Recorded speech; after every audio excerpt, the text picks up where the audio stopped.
చెప్పిండు మీకు అవి డిలీట్ చెయ్యండి అని, కానీ అయినా నువ్వు డిలీట్ మా చేయాలి. ఆయనకు చెప్పే పద్ధతిలో చెప్పాను, తను కూల్ అయిండు. మీకు కూల్ అయిపోతే ఇంకా మీ ఇష్టం అది.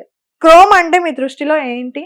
ఇంకా నాది భూతార్థంలో భూతగాని చూస్తారా ఏంటి మరి ఇంకా? నేనెందుకు చూస్తా, నేను అడుగుతున్నాను రా, చెప్పు. క్వశ్చన్ కూడా అడగద్దా? క్రోమ్ అంటే మీరు ఏమనుకుంటున్నారు? మీరేమనుకుంటున్నారు చెప్పండి. నేను అనుకునేది నాకుంది, నా- మీరు నేను చెప్తేనే. అనుకునేది మీరు నాకు లాస్ట్ ఉన్నది. ఇంటర్వ్యూలో కూడా మాట్లాడినప్పుడు మీకు తెలిసింది క్రోమ్ కదా అనేది మరి. మాట్లాడుతున్నారు మీకు కదా, సో తెలిసింది కదా. ఎగ్జాక్ట్ మీనింగ్ నాకు అక్కడ రాలేదు కాబట్టి నేను ఇక్కడ నేను కూర్చోబెట్టి అడుగుతున్నా, క్రోమ్ అంటే మీ దృష్టిలో ఏంటి అని.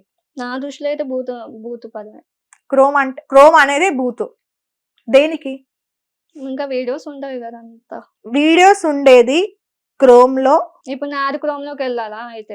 ఆహా, ఇప్పుడు క్రోమ్ అనేది మీ దృష్టిలో బూతు అంటున్నారు కదా, క్రోమ్ అనే దానిలో ఎన్ని రకాల హెల్ప్ఫుల్ థింగ్స్ ఉన్నాయి తెలుసా? ఎందుకని టోటల్ ఓవరాల్ క్రోమ్ అని ఒక మీనింగ్ పెడుతున్నా, నువ్వు గూగుల్ డౌన్లోడ్ చేయాలన్నా కూడా క్రోమ్ లోకే వెళ్ళాలి.